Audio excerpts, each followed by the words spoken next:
the scene. He's got the voice that's mean, asking those questions that you never seen. He's got that fire, burning bright and clean. Andrew Keen making waves, break the routine on the Keen on show. He brings the heat, asking the minds, digging deep till they bleed. No sugar-coated truths, no lies to deceive. Andrew Keen, the master of the interview beat. He's got the knowledge, he's got the flair, challenging ideas with a fearless stare. With every question, he's uncovering what's there. Andrew Keen, a truth seeker, he's aware. Hello, everybody. It is Wednesday, August the 28th, 2024. Almost a year ago, we did a show with my old friend Branko Milanovic, the Serbian-American economist, perhaps the world's leading economic expert on inequality. He, at that point, had a new book out, Visions of Inequality, from the French Revolution to the end of the Cold War. He focused on 6 economists and the way in which they dealt with the issue of economic inequality, including, of course, Smith and Ricardo and Pareto, and inevitably Marx. And we have, in a sense, a parallel book out today. It's actually out early next week, but you can order it online today. It's by my guest, David Lay Williams. He teaches political philosophy at DePaul University in Chicago. It's called The Greatest of All Plagues, How Economic Inequality Shaped Political Thought from Plato to Marx. And he focuses on 6 political philosophers, or at least philosophers, Plato, Jesus, Hobbes, Rousseau, Smith, Mill, and Marx. And David is joining us from his office in DePaul University in Chicago. David, how do political philosophers differ in their treatment of inequality from Marx, from economists? The only thinker who is in both your book and Milanovic's book is Marx, who was both an economist and a political philosopher. What's the difference between political philosophy and economics? Well, first off, thank you so much for inviting me to be on the program and engage these questions. And secondly, to answer your question, I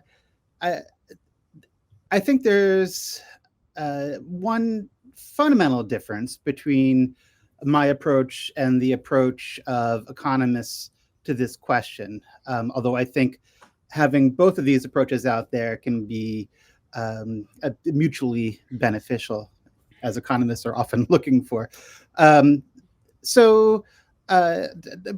Branko's book, which is marvelous, as you know, addresses economic inequality as an economist, and he's particularly interested in accounts of how inequality comes about in various economies. And he engages that question from the French physiocrats up through the 20th century. And we do have some overlap. We both discussed Mill and Marx significantly. But my approach is different from Branko's insofar as I'm treating them as political philosophers. So I'm less concerned with the question of what kind of economic processes bring about economic inequality as compared to the question of how does that affect our moral, social, and political relationships. And those are the questions that I really dig into this book. And specifically, the broadly shared theme amongst all these thinkers is that inequality significantly complicates our relationships, again, morally, socially, and political. And maybe complicates is a euphemism. We also did a show with Darren McMahon. He had a similar book to yours out last year, Equality, The History of an Elusive Idea, in which he focuses on some of the same ground. But you focus on political philosophers like Plato and Marx and Mill. Why is that a significant narrative, David. Why focus on philosophers? Of course, Western philosophers, all male philosophers. I guess Jesus wasn't really a Western philosopher. Why focus on the philosophers rather than the philosophy? Right. Well, I look back to these philosophers, and then in one case, this religious figure, because we often find ourselves talking about these folks, right? I know you recently have been interviewing people at the University of Austin, for example, and they're part of a movement saying, well, we need to take these old books seriously. And I think a lot of people still do. But part of what emerges if you take these books seriously and read them carefully, as I've tried to do at least, you find out that they have a lot of insight into a problem that very much concerns us today, whether we're economists or philosophers or political scientists or just plain citizens. Your academic expertise, David, don't need me to tell you this, is on Rousseau. You wrote an introduction to his great book, The Social Contract. You've also written elsewhere on him. And in fact, you wrote an interesting piece in Time recently about Rousseau and Saint Bankman-Fried, Rousseau's kind of critique of effective altruism. I've always thought that Rousseau is actually the most important contemporary philosopher when it comes to inequality, because he doesn't deal with economics. He deals with the psychology of inequality. Is for you, I mean, you're the Rousseau expert, so you know much more about him than I do. But is Rousseau in the contemporary age, where we're all so sensitive about inequality? You can see it both within the Republican and the Democratic parties today. Is Rousseau the central figure when it comes to making sense of inequality, or at least trying to understand it and our sensitivities towards it? Well, as someone who spent a lot of time studying, thinking, and writing about Rousseau, I'd like to believe that, and I think there's a good argument to back that up. And I think a lot of that comes from what you implied there in your question, which is that Rousseau, maybe more than anybody else, approaches political philosophy and certainly the specific issue of inequality as a problem of moral psychology. How does that affect people's calculations about themselves, about their relationships to fellow citizens, about their role as citizens, about their prospects, and what have you? I mean, one of the beautiful things about Rousseau is that he makes moral psychology a central part of his politics. And for Rousseau, although it turns out not to be limited to Rousseau, but maybe Rousseau does this more forthrightly than anybody else, we're going to have to work through moral psychology in understanding our relationship to inequality. Inequality affects our sense of selves. It affects our relationships with our fellow citizens. And it's a formidable social force that we must confront if we're going to think seriously about politics. Rousseau's treatment of inequality, as you say, psychological. What does that have to do with economics? I mean, even when you listen to Trump, he could have been invented by Jean-Jacques Rousseau, this angry man talking endlessly about inequality and injustice, and yet he's part of the ruling class. He's supposedly a billionaire. Does Rousseau suggest that the actual economic reality of inequality that Branko Milanovic, of course, addresses, there are economic realities, some people have more money than others, is less important than perceptions? So that even Donald Trump can be, in his own bizarre way, a Leninist when it comes to inequality?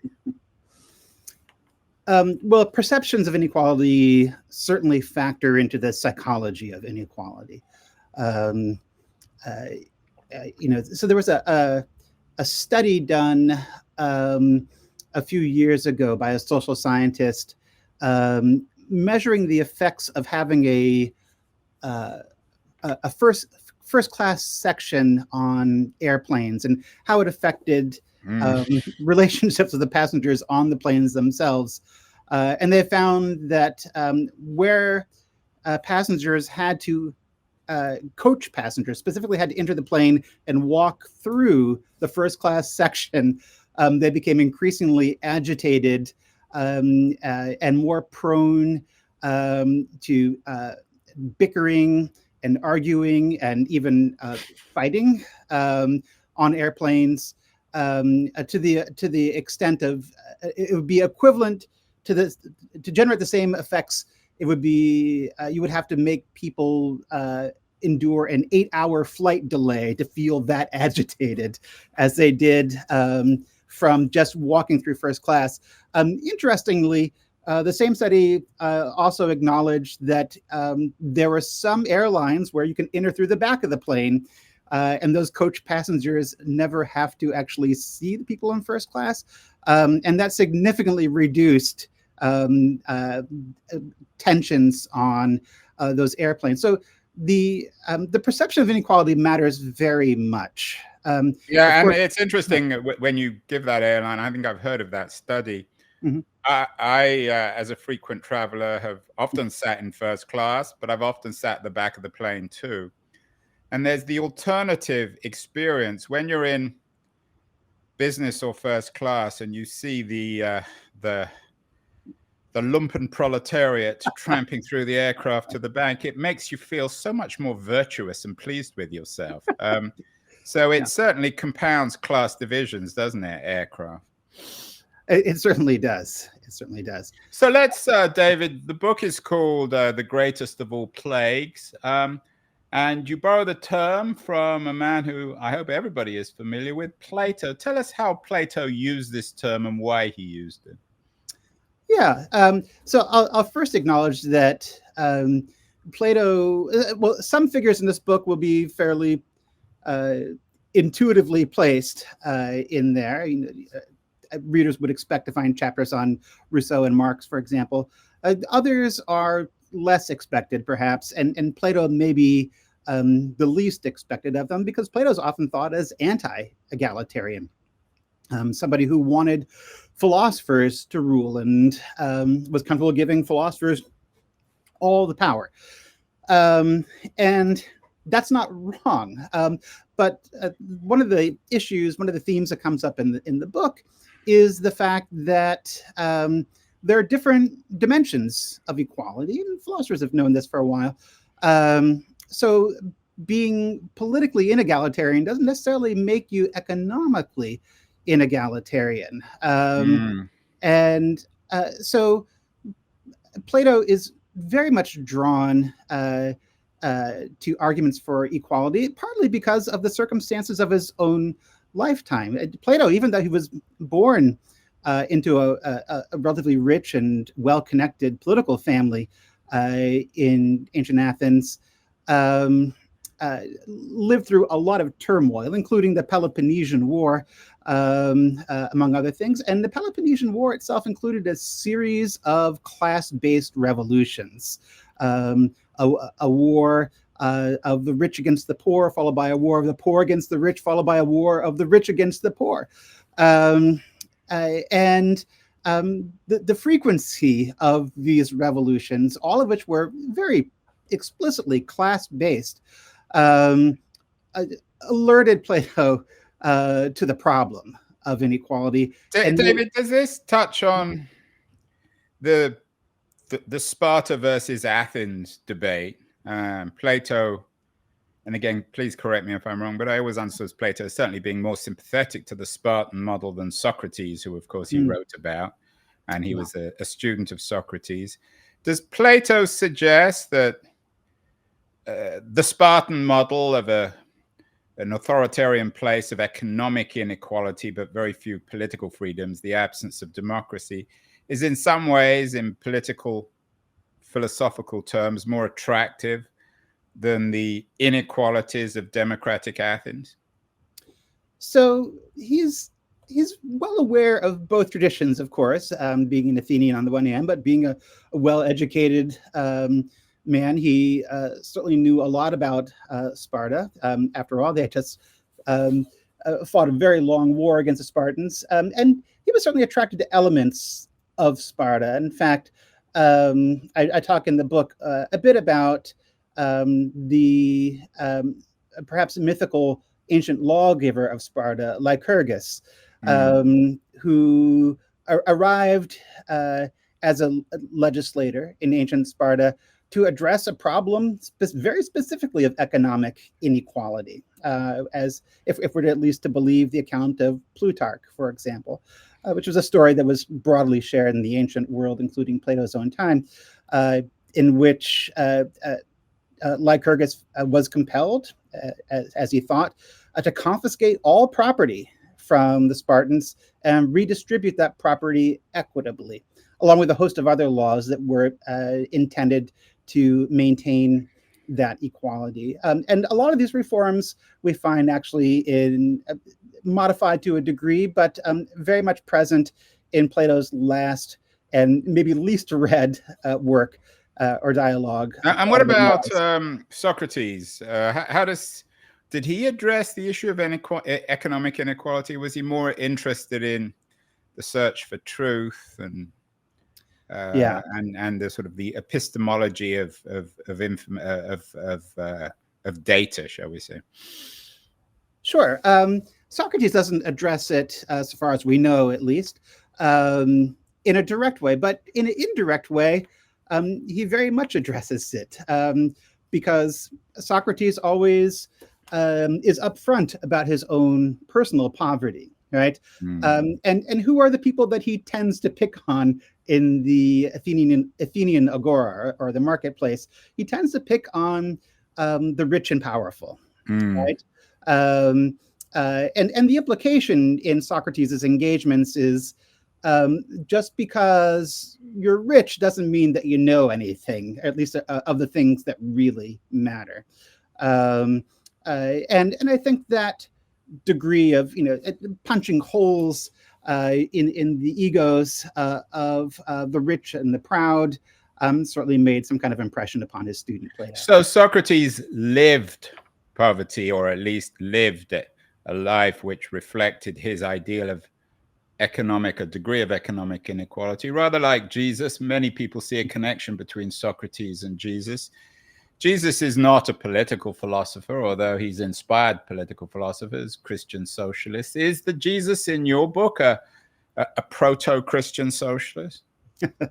I'm trying to let Jesus, as much as I can, speak for himself in this book. But we have to appreciate... There are many Jesuses, David. You don't need me to tell you that. I mean, of course, everyone chooses their own Jesus, so to speak. Fair enough. But to appreciate where Jesus is coming from, we have to understand that he was writing in a context of extreme inequality in Nazareth, where there was a tremendous amount of predatory lending going on. So by the time that Jesus arrives and begins his ministry, as he says, according to the Gospel of Luke in Capernaum, he says, it is the year of our Lord. And when he says this, he's recalling the ancient laws of sabbatical and jubilee in the books of Moses, which require not only the cancellation of all debts, the freeing of all slaves, but also the restoration of all property to its original equitable distribution. So there is a certain, I think, unambiguous sense in which Jesus is very serious about promoting greater equality, in a way that would have been very well received in his audience of the poor and the underclass. And of course, everyone knows the remark in the Bible about the chances of a rich man entering heaven. Is that part of Jesus's philosophy in your mind? Oh yes, there's no question about that. So he's promising the poor that they're more likely to enter heaven. But then in a sense, isn't that, some people at least interpret that as a way of reifying economic inequality in the world itself, because it all gets ironed out, so to speak, in heaven? That's in a nutshell Marx's concern about the way Christianity plays out. The opium of the people, which of course there's some truth to that, isn't there, David? I mean, some truth, yes, some truth, yeah.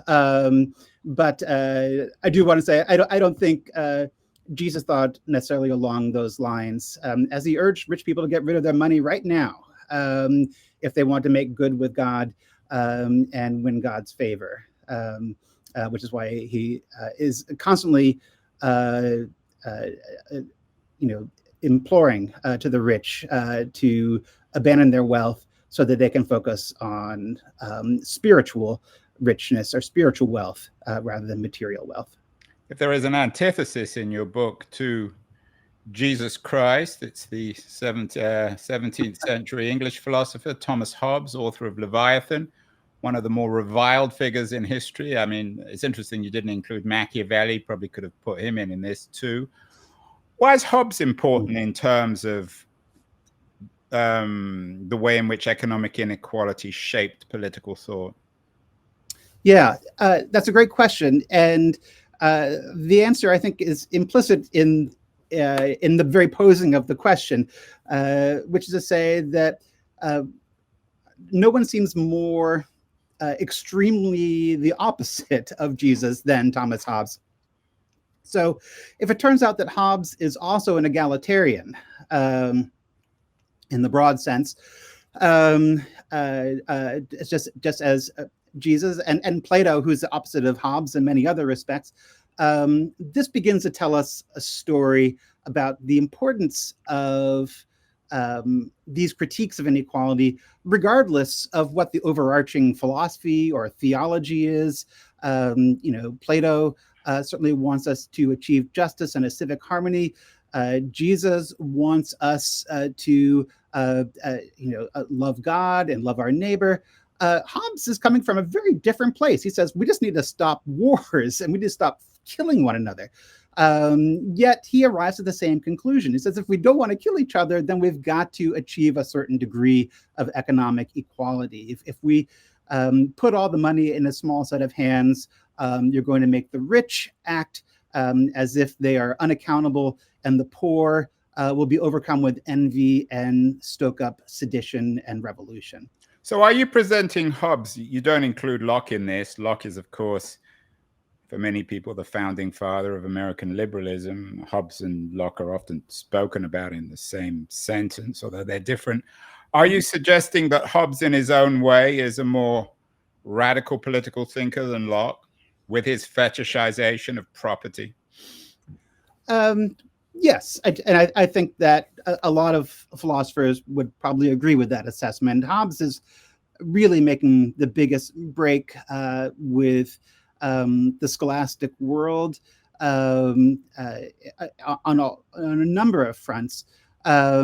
So he seems to be the right person to address as kind of the first figure of modernity in this book, somebody who's made a break with the values of those earlier generations of Christian and even ancient thinkers. Hobbes, of course, was driven by, and he acknowledges this, fear for his life and the anarchy of the English Civil War. He spent a lot of his life in exile. Was that the thing driving his problems with economic inequality? Not so much a sense of justice, but that the mob would come and try and kill him and steal his property?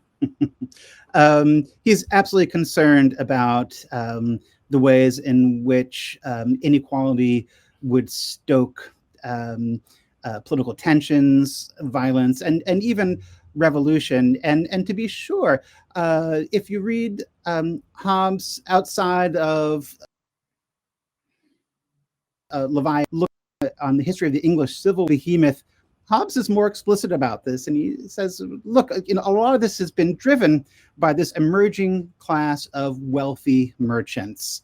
who feel entitled to more power and say so, and a degree of impunity. They had been refusing to pay their taxes to the king. And Hobbes says, well, where's that coming from? That comes from a sense of impunity that derives from their riches. You, on your X page, you quote John Stuart Mill in his concern with the problems of political, of economic inequality. Tell us why you include Mill. I mean, Mill, of course, is enormously influential, 19th century liberal. What did Mill say about the dangers of economic inequality that others hadn't said before? Yeah, thank you. And yeah, Mill is extremely important. And like some other figures in this book, somebody who's not fundamentally known for his opposition to economic inequality. People think of Mill, they think of utilitarianism, they think of his harm principle On Liberty. It's very easy to overlook just how systematically he thought about economic inequality. And what makes him important and what distinguishes him maybe from some others is his almost single-minded focus on the problem of selfishness. He says people by the 19th century have grown so impossibly selfish, and this selfishness is fueling this enormous gap between rich and poor. And until we find a way to fix this, which he hopes might happen through education, this is a problem we're going to be contending with for a long time yet to come.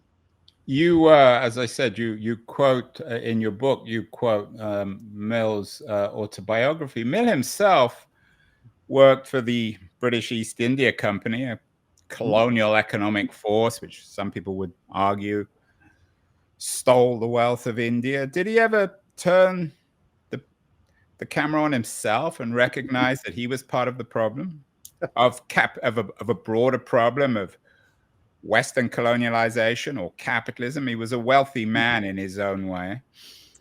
Yeah, I mean, I think Mill probably conceived of himself as more middle class than we might. Whether that's fair or not is a different matter. But I think Mill, like most all of us in an advanced economy, looks at the broad distribution of resources and sees people who own companies like the East India Trading Company, and sees them as the primary beneficiaries of this kind of economy, rather than those who might be working within the company. I don't think he saw himself as part of the problem, although he did not, as you suggest, really turn that lens on himself so much. Rather convenient. So Mill was ambivalent, to be kind to him, about capitalism. But of course, Marx wasn't. Marx is the one thinker who is explicitly dealt with in both your book and the Milanovic book, both an economist and a political philosopher. He makes economics really the heart of political philosophy in his critique of capitalism. Does your book reach, so to speak, a climax with Marx, David? Well, it does, in the sense that nobody in this book has as radical a solution in political terms than Marx for dealing with the problem of inequality. For Marx, the only answer ultimately is an entire overturning of the social, economic, and political order. Whereas Plato offers a number of policies, so does Mill, right? Mill has ideas for a kind of reformed Enclosure Act and worker, cooperatives and the like. Marx says, no, there are no half solutions to the problem of inequality. The only way we can really address this is by thinking about it in the most radical of terms, right? Which is thinking about overturning the entire system. And Marx, of course, had his own philosophy of history, which suggested that capitalism represented the final stage of inequality, that everything in 19th century industrial Europe was compounding inequality. You had these extremes of what he called the bourgeoisie and the proletariat. So his narrative was quite dramatic, wasn't it? It certainly was. And he's certainly maybe more than some other figures in this book telling a story, right? And it's a story that can be told with degrees of inequality, right? There have been inequality in other stages of history, but it took capitalism, and especially industrial capitalism, to explode it to unprecedented levels that would inevitably collapse in on itself and lead to something different. Do you think Marx and Jesus had something in common? They're both Jewish insiders, inside outsiders, both born within the Jewish faith and then become critics of Jewish orthodoxy of one kind or another. The fact that this book goes where it goes from Plato to Marx, but say Jesus to Marx, is there a return in some ways within Marx to the dramatic narrative of Jesus, except that the otherworldly narrative in Jesus is represented in the post-revolutionary society in Marx of equality? I have to be careful in answering this, lest I end up back on the professor watch list. No, I wouldn't mind, David. You should be. It's a credit if you're on the professor watch list. I mean, I don't think it's a criticism of Marx or Jesus. It's just the reality, right? No, of course. Yeah, I think it's, I mean, people have made this comparison before on other dimensions, right?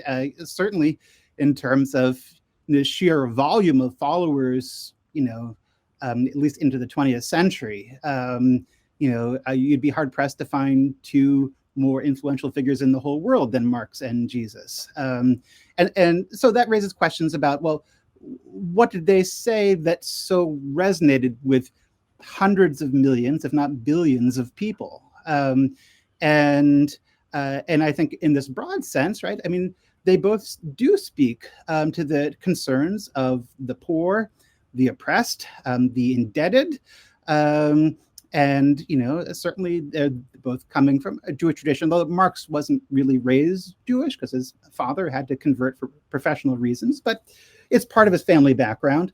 Well, the rabbinical tradition certainly influenced him.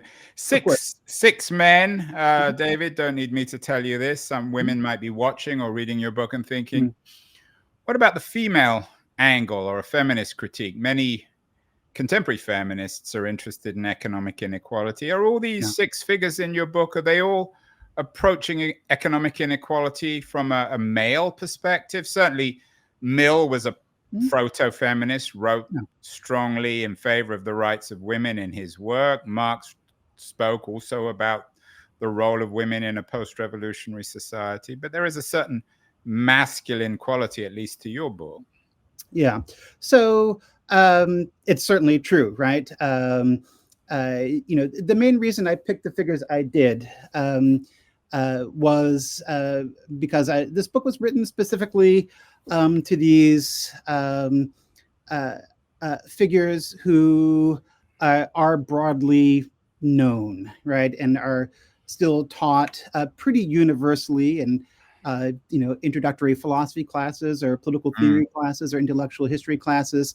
And while I think there are certainly figures, women figures, who have very important things to say about inequality, certainly going back at least as far as Mary Wollstonecraft. I focused on these figures because I wanted to kind of capture kind of the biggest names that are broadly known. Hopefully, another version of this book can be written, not long from now, where Mary Wollstonecraft and Gauchy and others, and certainly including contemporary figures. There are women writing incredible things about inequality right now, like Anne Phillips, for example, at London School of Economics, who have incredibly important things to say. And speaking of contemporary thinkers, we did a show earlier this year with Daniel Chandler, who has made John Rawls fashionable again. His book, Free and Equal, A Manifesto for a Just Society, has taken off. It's shortlisted for all sorts of awards. Might you have extended all this to Rawls? Does Rawls bring together, in an odd way, the social contract thinking of Hobbes and Rousseau with the progressive thinking of a Mill or a Marx? So that's a good question. And I thought long and hard about including a chapter on Rawls. And I ultimately backed off, maybe mostly because I was eager to wrap up the book and move on to the next thing. But let me just say a little bit about Rawls, because I have spent some time thinking about him. Rawls is importantly egalitarian in certain ways, but he works against this narrative in some other ways. Namely, Rawls is maybe more so than anybody else in this book prepared to justify inequalities, right? So long as we're giving the poor the best we can, right? According to his difference principle, right? That the poor ought to be as well off as they can be. And that lends itself to something like what some contemporary philosophers call sufficientarianism, right? We just make sure the poor have enough, and then don't worry about the top. But David, isn't the heart of Rawls's argument that we could all be poor, and this is veil of ignorance that suggests that if we could all imagine being poor, then we would be much more sympathetic, if not to complete economic equality, certainly to less inequality. So luck plays a role here. Anyone could be poor, so we should create a world where there are safety nets for the poor. Yes, he certainly says that.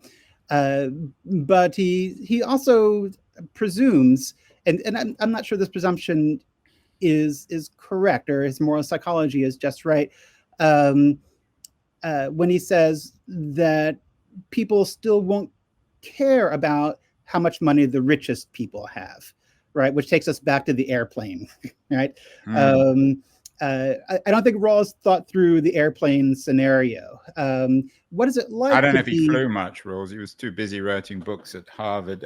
Finally, David, you wrote an interesting piece for the Chicago Sun-Times recently, warning that economic inequality is getting worse and it's a threat to our republic. You're not certainly the first or the last person to be warning Americans about this. Why is the issue of economic inequality so important in the America of late 2024?